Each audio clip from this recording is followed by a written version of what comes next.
The chandelier flickered once when I stepped into the dining room, just once, like a warning that came too late.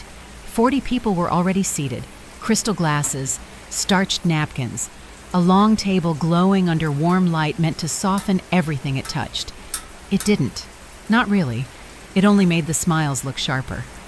My brother stood at the head of the table, hand wrapped around a wineglass, thumb resting comfortably on the stem, like he owned the room, like he owned the night, like he owned me.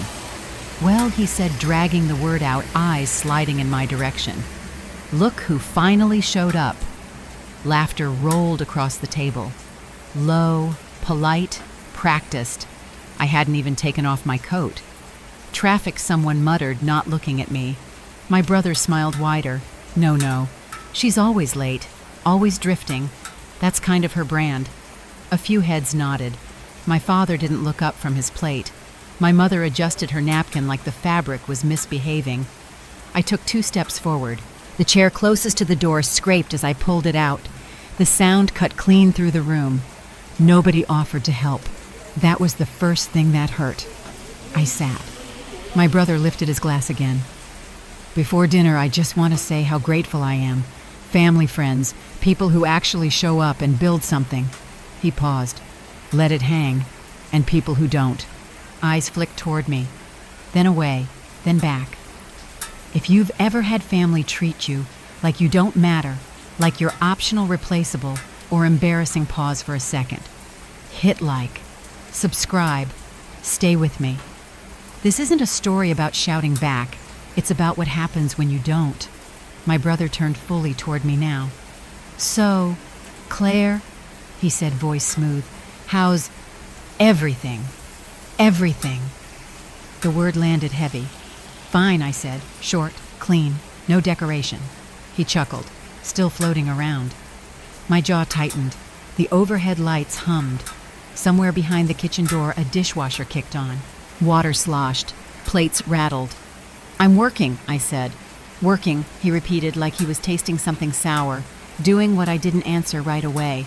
I reached for my napkin, folded it once, then again. That's personal, I said. He laughed louder this time. Oh, come on. We're family. Family. The word always came out when they wanted access without respect. My mother finally spoke. Claire, don't be difficult. Her voice was calm, measured, the same tone she used when correcting a waiter or a dog. I'm not, I said. My brother leaned back in his chair. She's always been like this. Secretive, defensive. Remember when she left and wouldn't tell anyone where she was going? That was years ago, my aunt said, trying and failing to sound neutral. Exactly, my brother replied. And she still hasn't landed anywhere. That was the first snap, not loud, not visible, just a quiet break somewhere behind my ribs. I felt my fingers curl into my sleeve. Fabric bunched under my grip. My pulse stayed steady. That scared me more than if it hadn't. I have a job, I said. My brother tilted his head. A real one. A few people laughed. Not hard, just enough. I looked at my father. He finally met my eyes. His expression was tired. Not angry, worse, resigned. Why do you always take things the wrong way, he said. That was the gaslighting, right on time. I'm taking them exactly the way they're meant, I replied. My mother sighed, loudly. You're ruining dinner.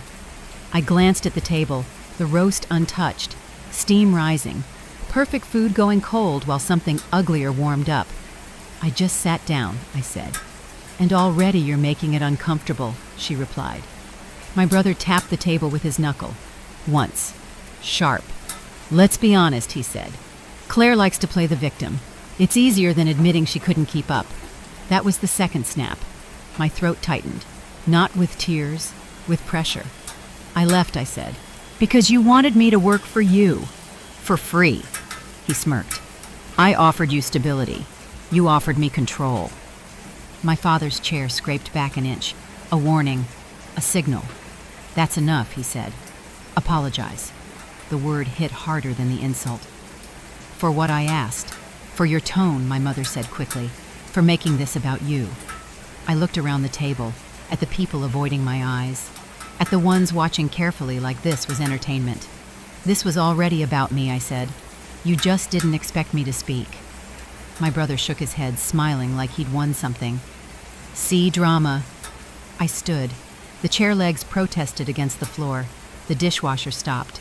Silence rushed in. "I'm leaving," I said. My mother blinked. "You just got here." "I know." My brother laughed again. "Running away. Classic."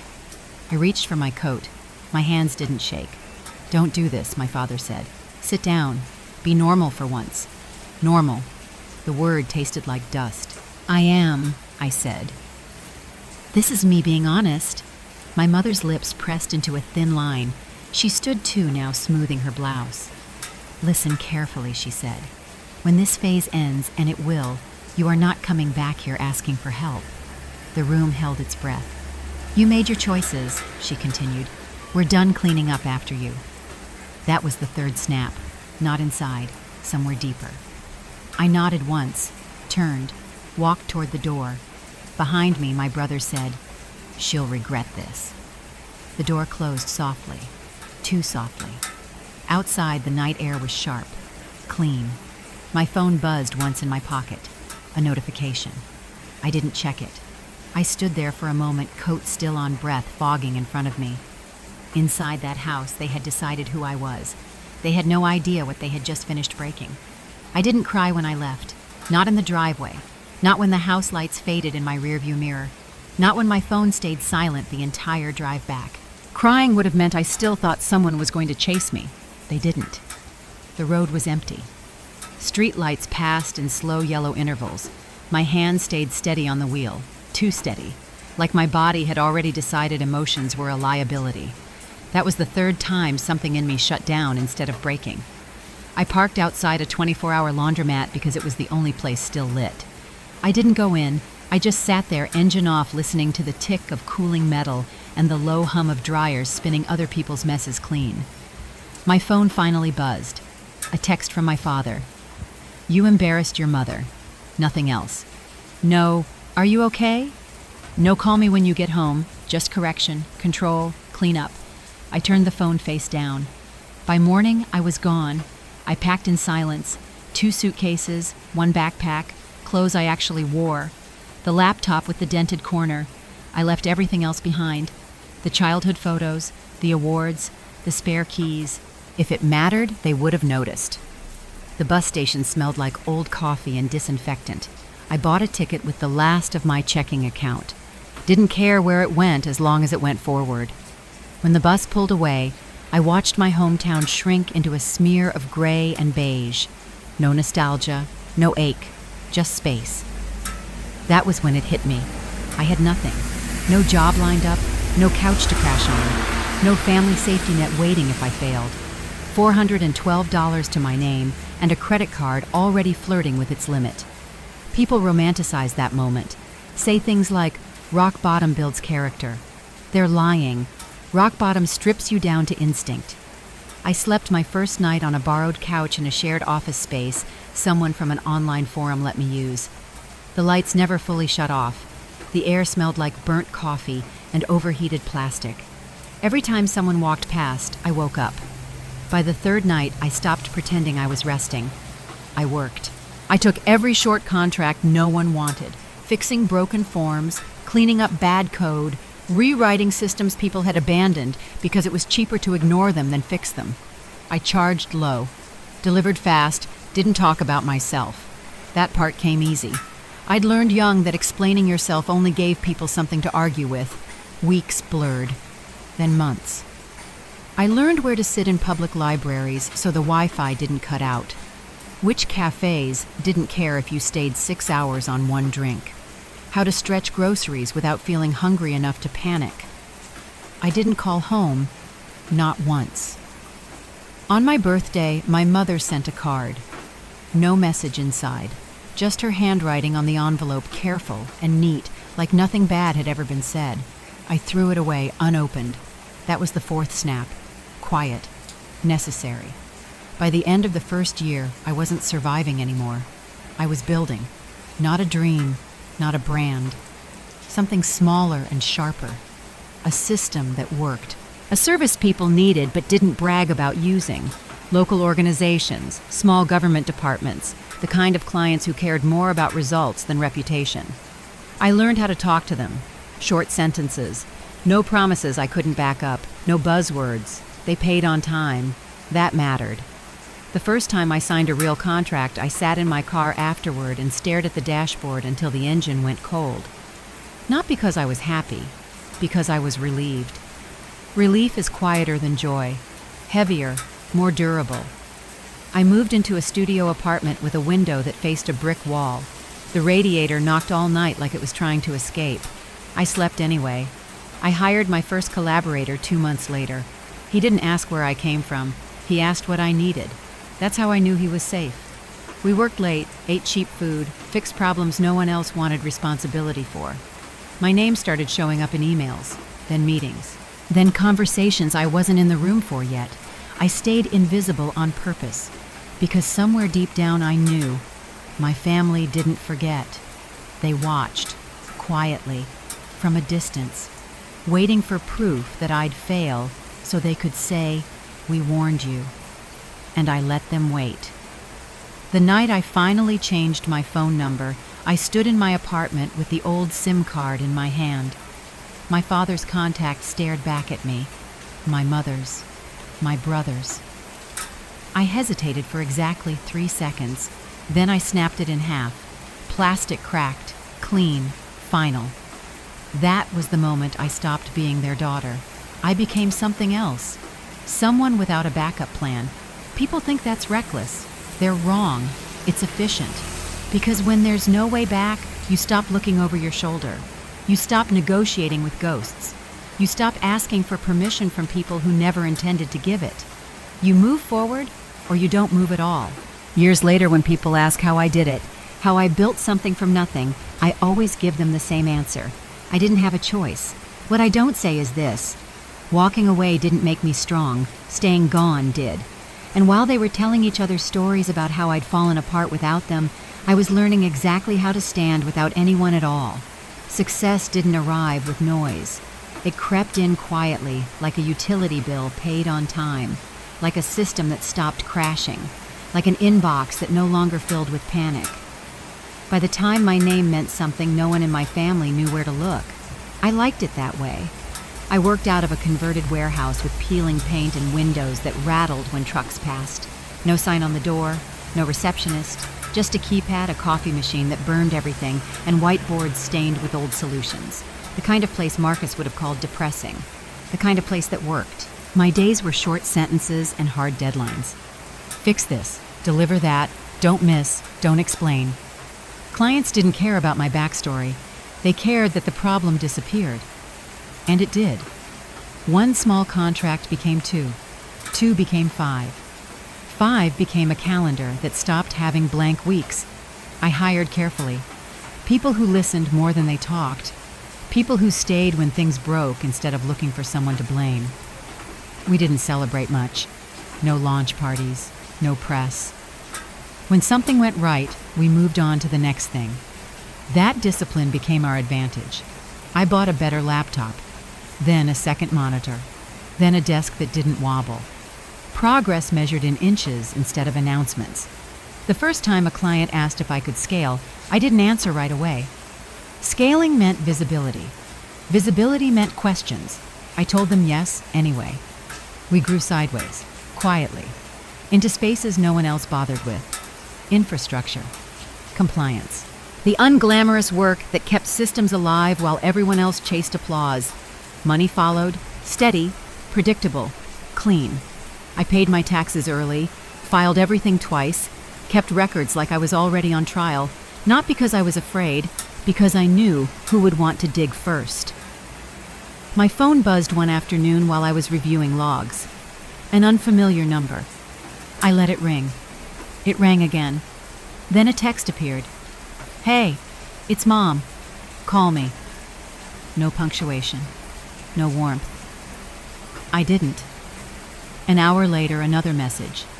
"Your brother says you've been telling people some strange things." Strange things. That's what truth sounds like to liars. I turned the phone face down and went back to work. That night, Ethan stayed late. He leaned against the counter, arms crossed, watching the build compile. "You ever get the feeling someone's looking over your shoulder?" he asked. "All the time," I said. "That's why we log everything." He nodded. Didn't ask why. The first real sign came 2 weeks later.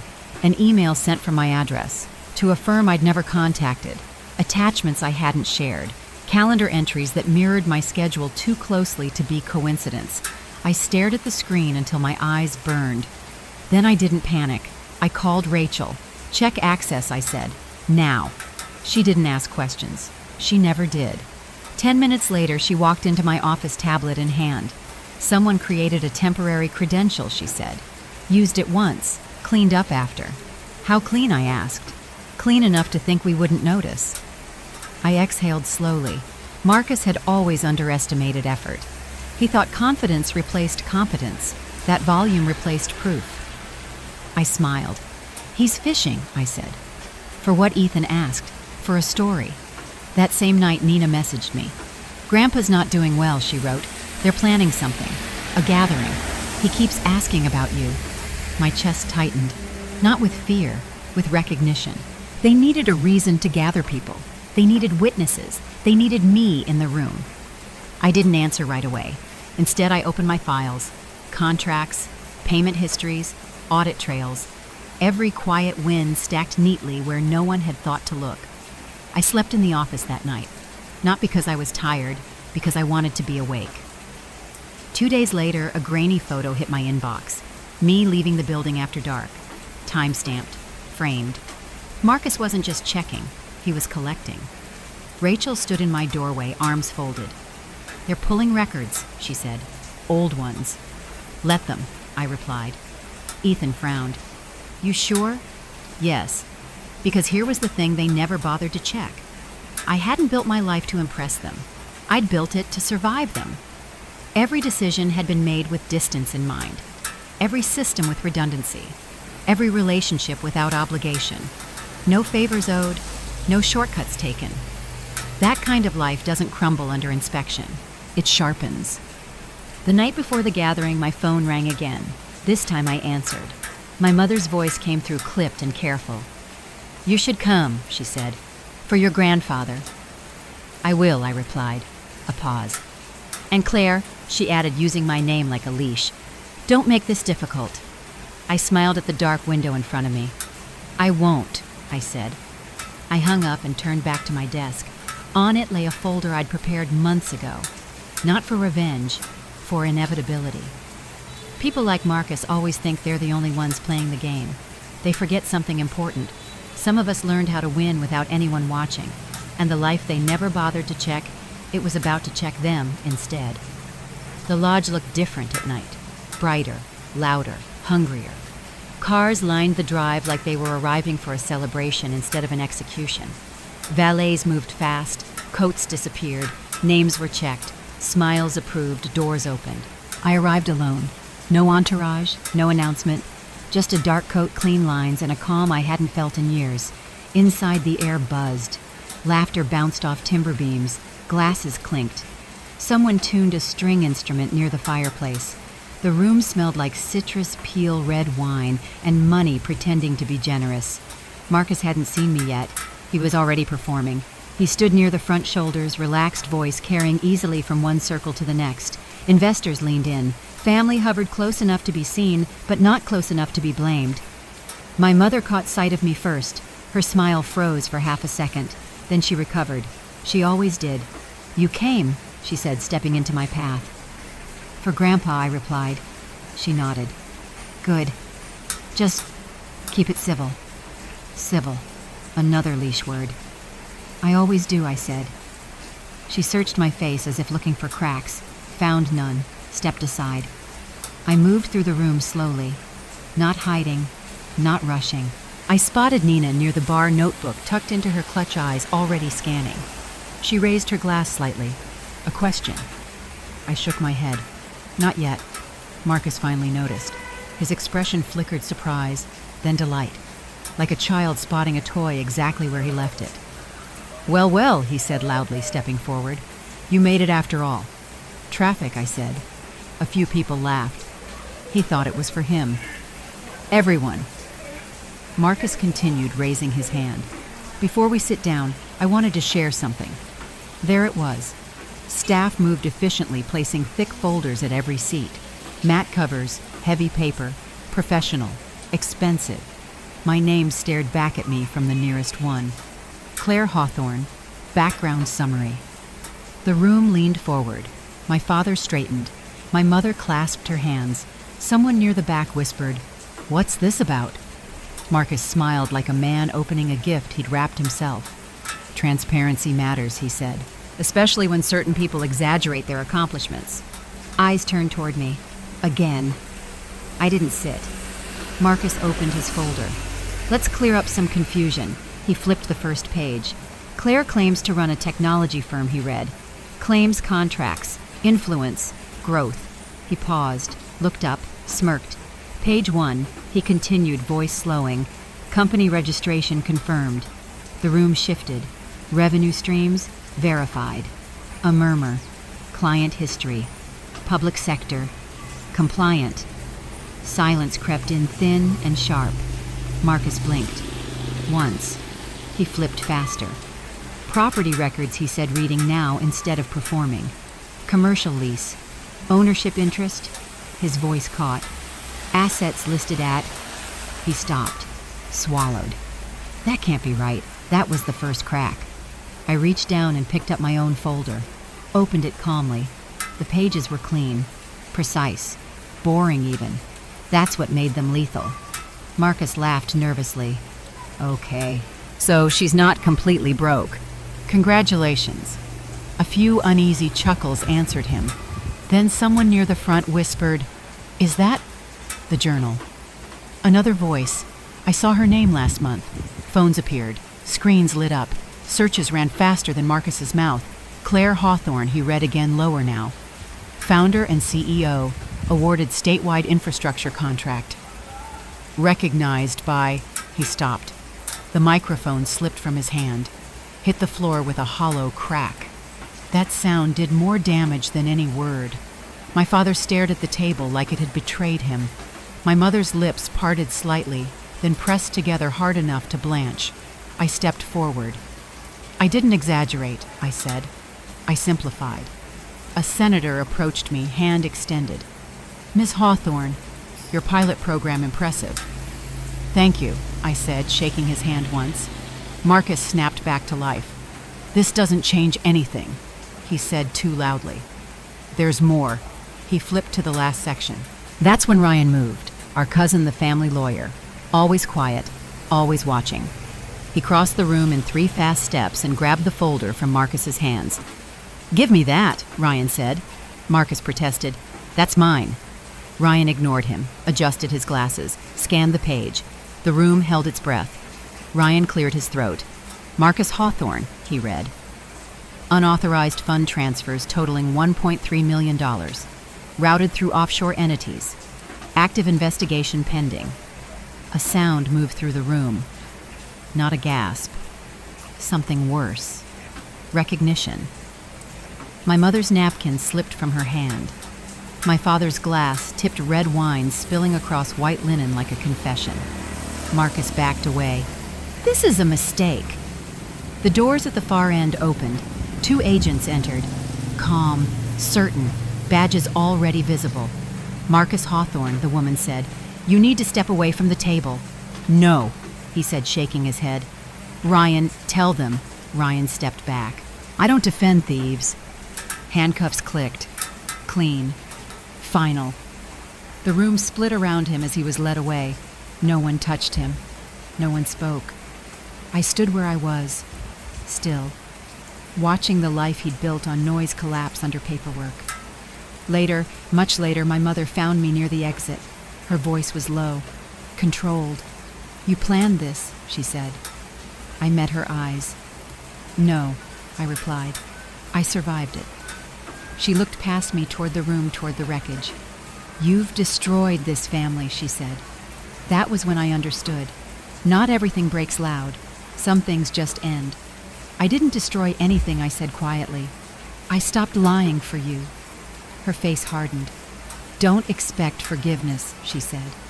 I nodded once. I don't. Silence has weight. It settled in the days after the lodge emptied, after the cars left tire marks and slush, after the story stopped being whispered and started being reported.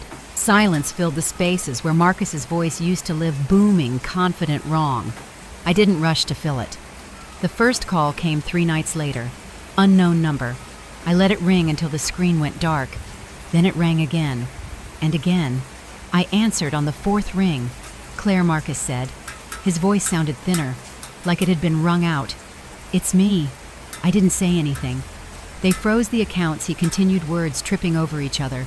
Partners are backing out. The lawyers won't return my calls. I stared at the window. City lights blinking. Traffic moving like nothing had happened. I need help, he said. Just enough to get through this. You owe me that. There it was. The old script. Blood as leverage. History as debt. I exhaled slowly.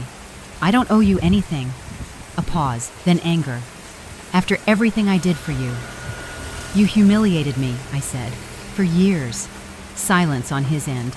Then a scoff. You're enjoying this. No, I replied. I'm done with it. I ended the call. Blocked the number. Set the phone face down. That was the last time I heard his voice. My father tried next. A voicemail. Gruff. Careful. You didn't have to do it like that, he said. We could have handled this privately. Privately. Where lies survive. I deleted it without replying. My mother waited longer. She always did. She believed in timing like a weapon. When she finally called, her tone was measured, almost gentle. You've made your point, she said. Now come home. Home. The word felt hollow. There is nothing for me there, I replied. She sighed. Families forgive. Families tell the truth, I said. She didn't respond. Days passed, then weeks. Marcus's name disappeared from headlines and reappeared in court filings. Assets frozen, partnerships dissolved, friends silent. I watched none of it closely. I went back to work. That surprised people. They expected a victory lap, a speech, a statement. I gave them deliverables. Projects moved forward. Contracts closed. Systems stabilized. The work didn't care about drama. It never had. One afternoon, Nina stopped by the office. She didn't bring a notebook this time. Are you okay? She asked. I thought about it. Honestly, yes, I said. She nodded. You don't look relieved. I am, I replied. Relief just isn't loud. She smiled. They're saying you planned everything. I planned my life, I said. The rest was inevitable. She laughed softly. That's going in my book. Change the names, I said. I visited my grandfather once before the winter ended. He was smaller, quieter, still sharp. You won, he said, voice raspy. No, I replied. I finished. He smiled faintly. Good. We played one last game of chess. I let him win. On purpose. Some things matter more than truth. After he passed, there was a small service. Private, controlled. I stood in the back, left early. No one stopped me. Months later, a letter arrived. Handwritten. My mother's handwriting. Careful, slanted. It said she was sorry, that she missed me, that things were complicated. No acknowledgement, no accountability. Just longing wrapped in denial. I folded it once, placed it in a drawer. Didn't respond.